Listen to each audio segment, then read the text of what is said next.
Garon was a member of the British Indian Army during World War II. The trench he was defending came under attack by Japanese troops with grenades.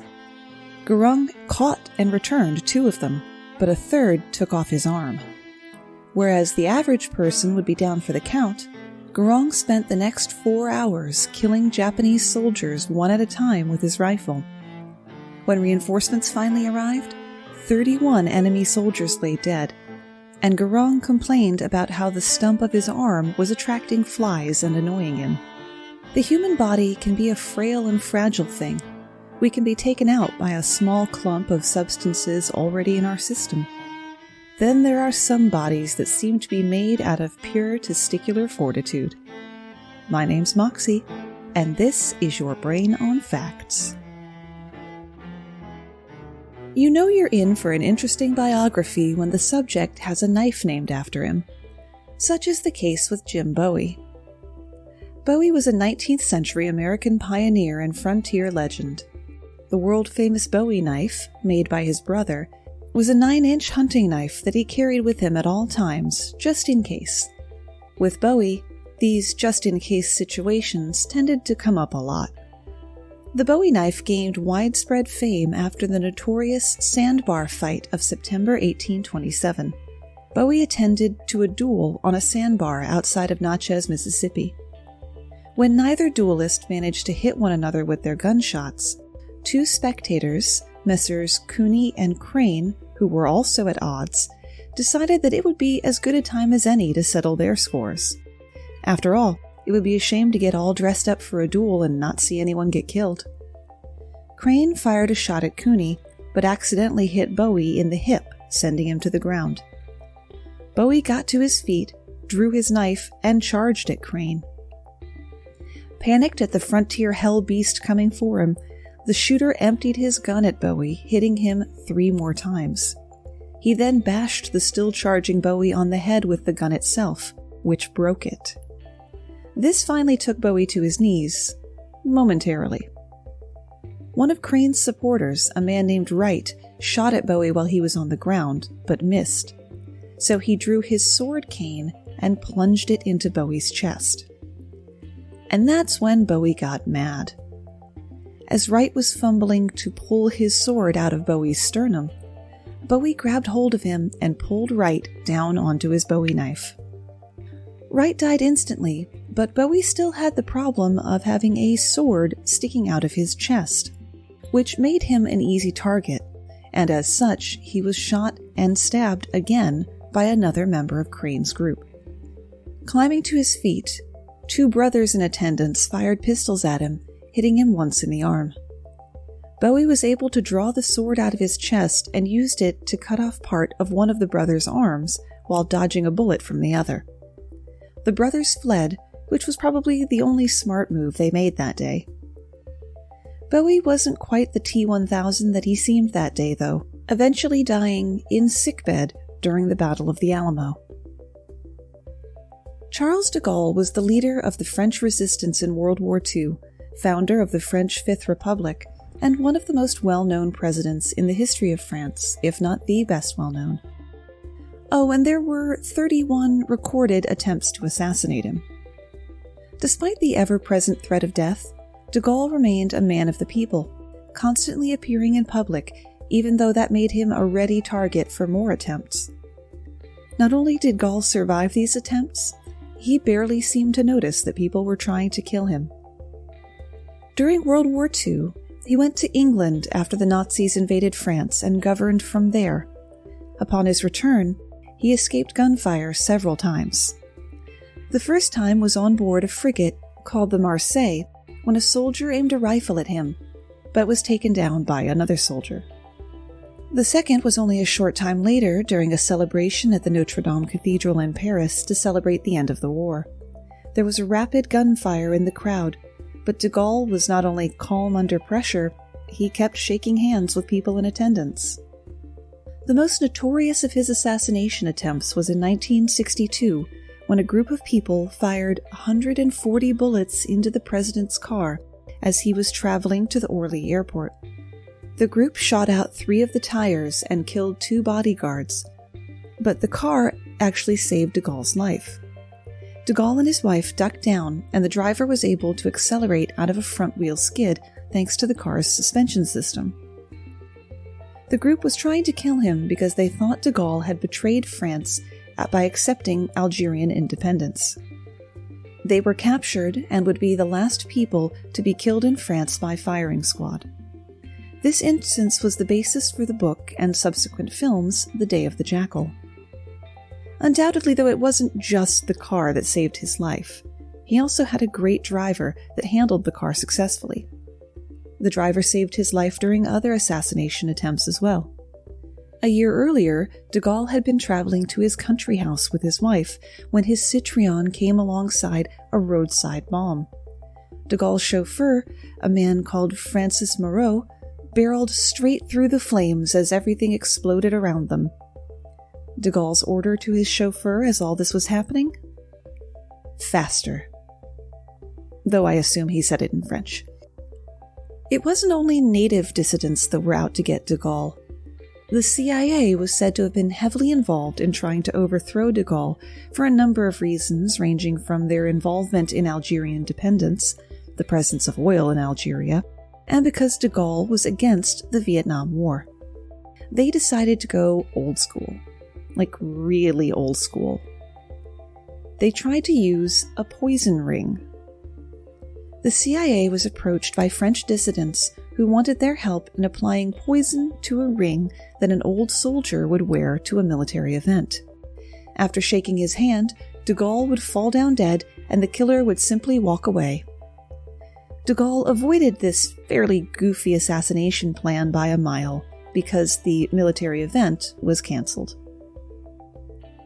Finally, some assassins figured out they were going to have to get serious about the job and went straight for overkill. Several cars full of snipers with submachine guns, grenades, and Molotov cocktails attacked de Gaulle's convoy. 12 snipers bombarded the car with bullets. This time it seemed de Gaulle was doomed. 2 once again barely notice. His aide begged him repeatedly to lay down on the seat of the car, and he finally agreed to lean forward slightly to humor the man. When the barrage was over, he brushed his shoulders off and continued the trip. Death finally got de Gaulle's full attention in 1970, when he died at his country home while watching TV at age 79. Richard Blass was a Canadian boxer and criminal active in the 1960s. He was nicknamed Le Chat, French for the cat, because of his luck in evading death after surviving at least 3 assassination attempts and a police shootout, and for escaping custody twice. Blass reportedly hated the Italian mafia, to the point of ordering his men to attack anyone who even looked like they might be with the mob. Organized crime families don't take kindly to policies like that for some reason. A hit was ordered, but the poor goons who had to carry it out soon found that Blass was a tough nut to crack. First, they tried to gun him down at a bar where he was getting drunk. As they opened fire, the unimpressed Blass dodged the hail of bullets and ran out without a scratch. 2 weeks later, the mob decided to give it another go. They tracked Blass down to a motel, waited till he went to sleep, and lit the whole place on fire. Blass walked away from the inferno, casually, one assumes. A month later, presumably hoping that a few weeks of inactivity would be enough time for Blass to forget how to dodge bullets, a second firearm-fueled ambush left Blass with a head wound where a bullet had grazed him and 2 bullets lodged in his back. And with that, Blass was finally dead. No, he wasn't. After a quick trip to the hospital, where he gained respect by refusing to name the culprits to the police, Blass was back on the streets, now equipped with his new nickname, and an even stronger burning desire to bring down the mob. A dozen Dillingers' worth of bank robberies and a Sopranos-style gruesome murder scene later, Blass was cornered by police in a small cottage. They had completely surrounded him, outnumbered and outgunned him. So naturally, he attacked them. The ensuing gunfight finally finished him off, and they only had to shoot him 20 times to do it. You don't have to be a soldier, politician, or gangster to have people try to kill you. Michael Malloy, a homeless alcoholic from County Donegal who lived in New York City in the 20s and 30s, was known as Mike the Durable, Iron Mike, the Rasputin of the Bronx. The events that led to Malloy's death began in January 1933. 5 men who were acquainted with him, Tony Marino, Joseph Red Murphy, Francis Pasqua, Hershey Green, and Daniel Kreisberg, plotted to take out 3 life insurance policies on Malloy and then let him drink himself to death. Headlines would later call them the Murder Trust. Pasqua proposed to Marino, the bartender of Malloy's favorite speakeasy, that he take out insurance on Malloy, and Pasqua would take care of the rest. That wouldn't be Marino's first time at the dance. A year prior, Marino had befriended a homeless woman and convinced her to take out a $2,000 life insurance policy, naming him as the beneficiary. One frigid night, he got her blind drunk, stripped her of her clothing, doused her sheets and mattress with ice water, and left the bed next to an open window. The medical examiner listed the cause of death as pneumonia, and Marino collected the insurance money without incident. Marino figured Mike Malloy, who looked about 60 even though he was in his 40s, would go easily. They agreed to the plan. Marino began pouring Malloy all the drinks he wanted on the house. Malloy, accustomed to getting the bum's rush because of his lack of funds, was so thrilled that he eagerly signed a petition to help Marino get elected for local office. What he was actually signing was an insurance policy with Metropolitan Life and 2 more with Prudential. The gang even provided Malloy with a crash pad in the back of the bar to sleep it off. They stood to gain $3,500, about $65,000 today, if Malloy died an accidental death. The thought was that with unlimited credit, it wouldn't take long for Malloy to drink himself to death. Although Malloy drank for the majority of every waking day, it didn't kill him. Getting more proactive, the Murder Trust began to serve him antifreeze. Still, Malloy would drink until he passed out, wake up, and come back for more. Then Malloy's glass would be filled with turpentine, then horse liniment, and finally rat poison. Nevertheless, Malloy seemed no worse than usual. The group then tried feeding him old raw oysters soaked in wood alcohol. Malloy didn't even go blind, as most people would from ingesting methanol. Then they served him a sandwich of spoiled sardines mixed with poison and carpet tacks. Malloy wolfed it down and asked for another the following day. At this point, the Murder Trust decided it was unlikely that anything Malloy ingested was going to kill him, so they decided to freeze him to death. Being homeless, this would be a likely way to go.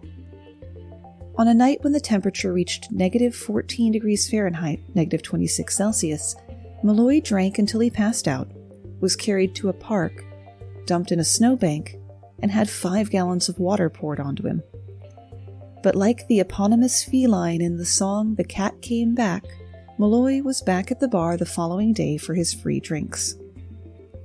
It was time to ramp things up even more. They bribed taxi driver Harry Green with $150 to hit Malloy with his car. The Murder Trust got him drunk and propped him up as Green revved up the taxi. At the last second, they were to jump aside and let the cab hit Malloy. Malloy, though drunk, avoided the first 2 efforts to run him down. On the 3rd attempt, according to Smithsonian Magazine, Green raced toward Malloy at 50 miles per hour. With every second, Malloy loomed larger through the windshield. 2 thuds, one loud and one soft, the body against the hood and then dropping to the ground. For good measure, Green backed up over him. The gang was confident that Malloy was dead, but a passing car scared them from the scene before they could confirm. For the next 5 days, the Trust couldn't locate Malloy in any hospital or morgue. Sure enough, on the 6th day, the door to Marino's speakeasy swung open, and in limped a battered, bandaged Michael Malloy, looking only slightly worse for wear. The gang had finally had enough. On February 22nd, after Malloy passed out for the night, they took him to Murphy's room, put a hose in his mouth, connected it to the gas supply, and turned it on. They left it on for an hour, just to be certain. This actually killed Michael Malloy. He was pronounced dead of pneumonia by a doctor who had been bribed and quickly buried as cheaply as possible.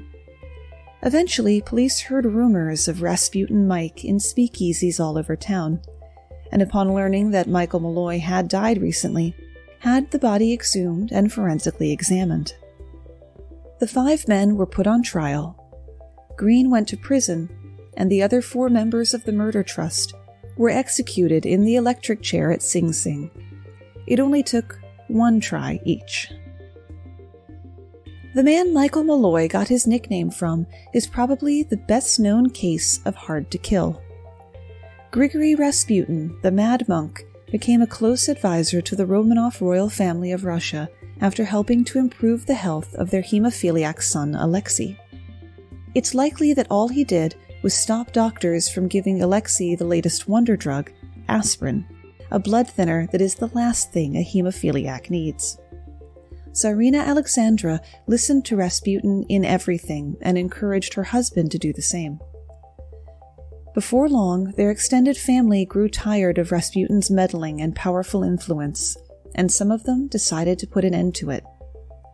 On the night of December 17, 1916, Great Duke Dmitry Romanov, Prince Felix Yusupov, Member of Parliament Vladimir Purishkevich, and Dr. Lazaret invited Rasputin to the Yusupov palace under the pretense of meeting a potential patient, Yusupov's wife Irina. Upon arrival, Rasputin was taken to a dining room in the basement. He was told that Irina had some guests and invited to rest and have tea while they waited for the guests to leave. Rasputin was offered pastries and wine, which he initially refused. This threw Yusupov into a panic. He told his co-conspirators, who were waiting in another room off the stairs, "The animal is not eating or drinking." When he returned, however, Rasputin had opened the wine and begun to drink. After a while, he may have started to feel something because he asked for tea instead. He then stood, walked around the room, and asked Yusupov to play the guitar and sing. This went on for 2 hours. When Yusupov checked in with the conspirators again, he was pale. He said that Rasputin had drunk the poisoned wine and snacked on the poisoned pastries with no ill effect. The nerves of the co-conspirators were beginning to fray, and Yusupov had had enough. He took a revolver, and while Rasputin was distracted by an ornate cross, Yusupov shot him in the back. Rasputin gave a cry and fell to the floor. Yusupov lifted the body by the shirt and shook it, and then dropped it again. He then noticed the left eye starting to open, and then the right. Suddenly, Rasputin leapt from the floor with a devil's look in his eyes, and with a wild cry attacked Yusupov. Yusupov struggled with him for a moment and then broke free, and Rasputin fell to the floor again. The prince ran, calling for another revolver. When the conspirators entered, Rasputin was crawling up the stairs. He made it outside and began to run through the snow, crying, "Yusupov, I will tell everything to the Tsarina."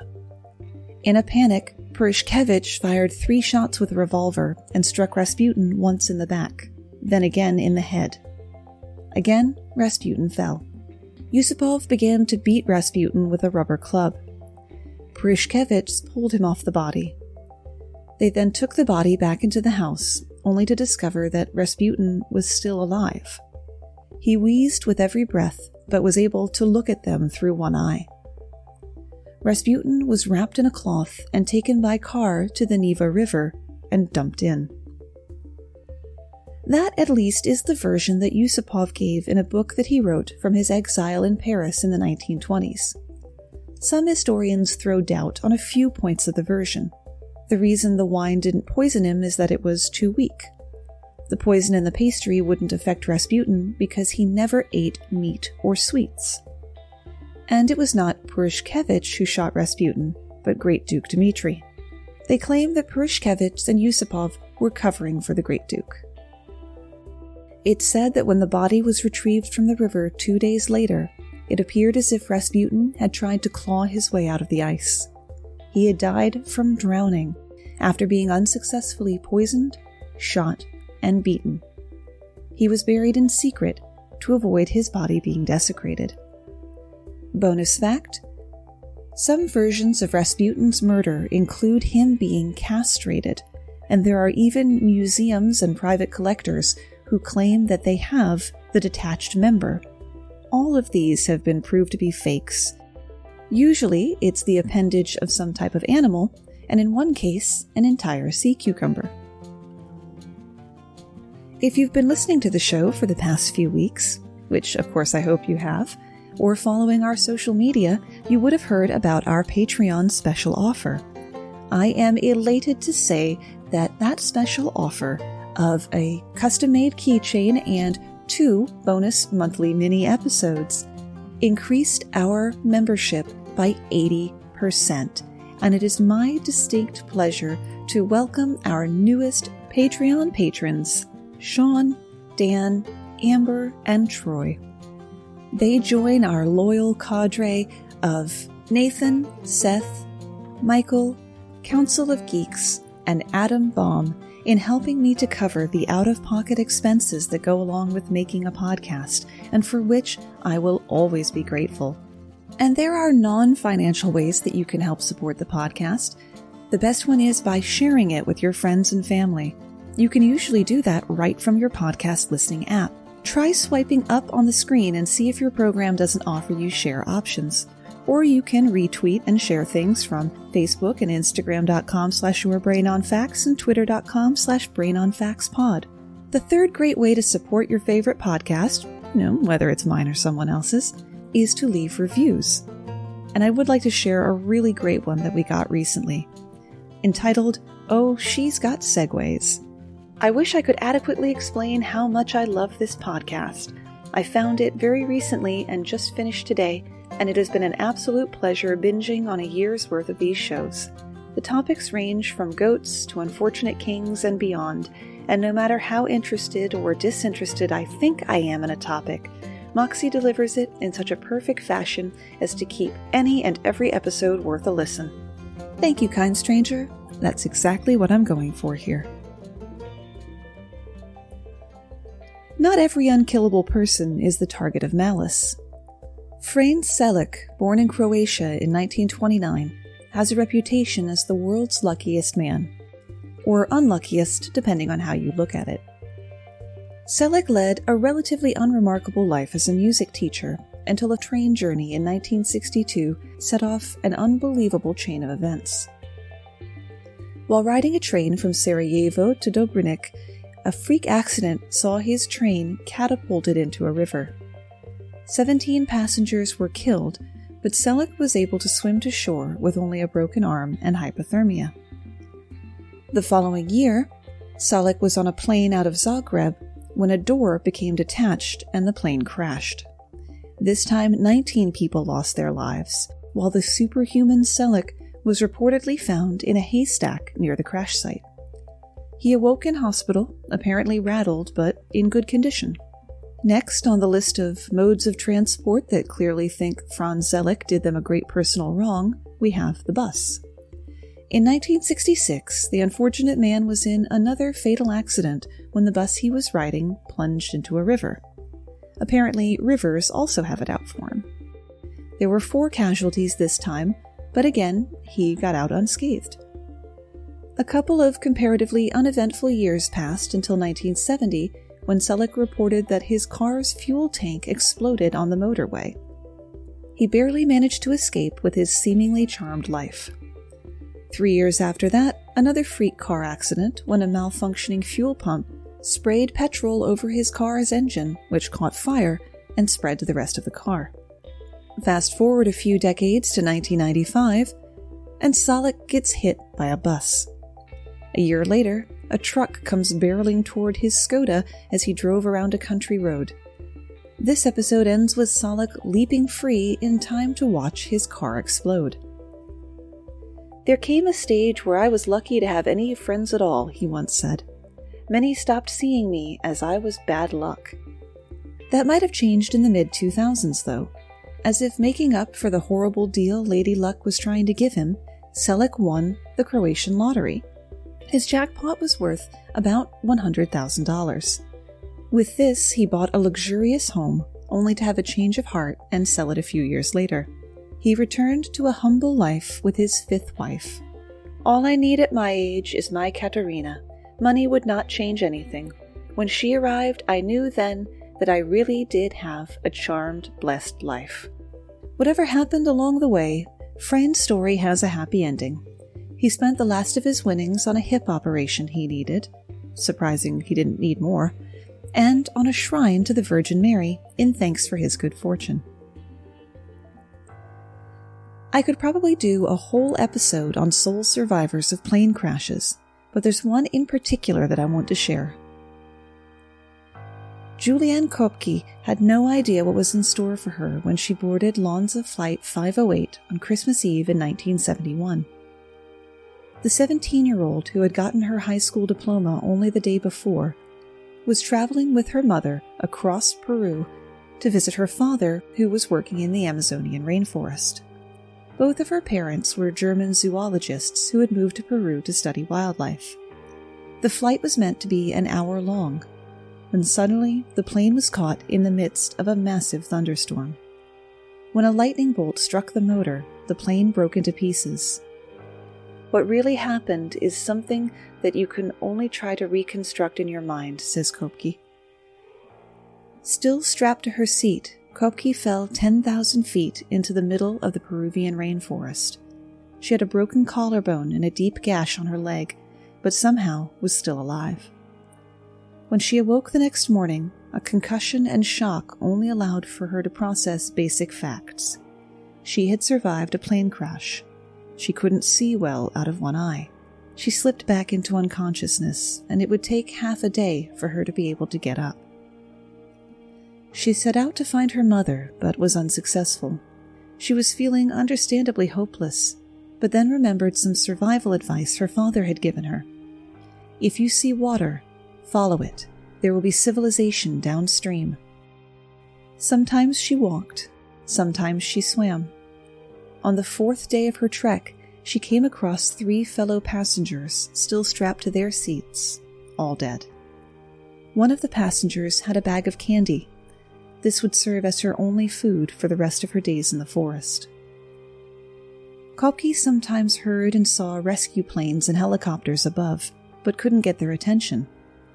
The plane crash had prompted the biggest search in Peru's history, but the dense forest meant that the aircraft couldn't spot wreckage, let alone a single person.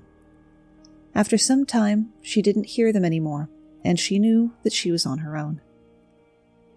On her 9th day in the forest, Kopke came across a hut and sheltered there, where she recalls thinking that she would probably die alone in the jungle.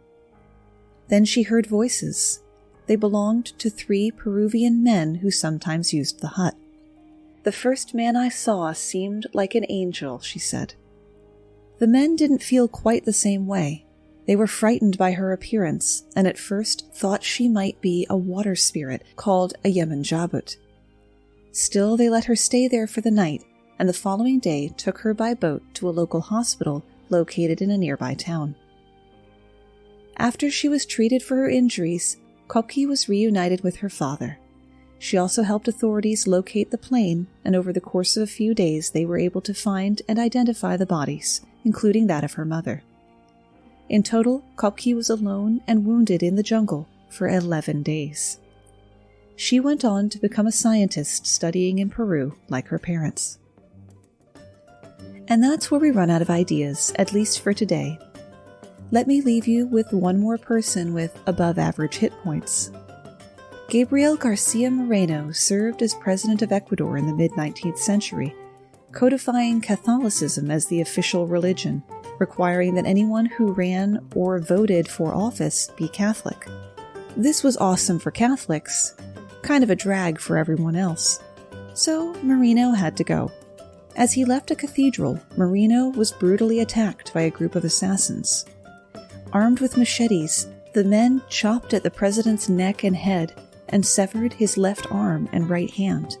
But Marino stayed on his feet. Undeterred, his attackers shot him 6 times in the chest. He'd been slashed a total of 14 times before he finally fell to the ground.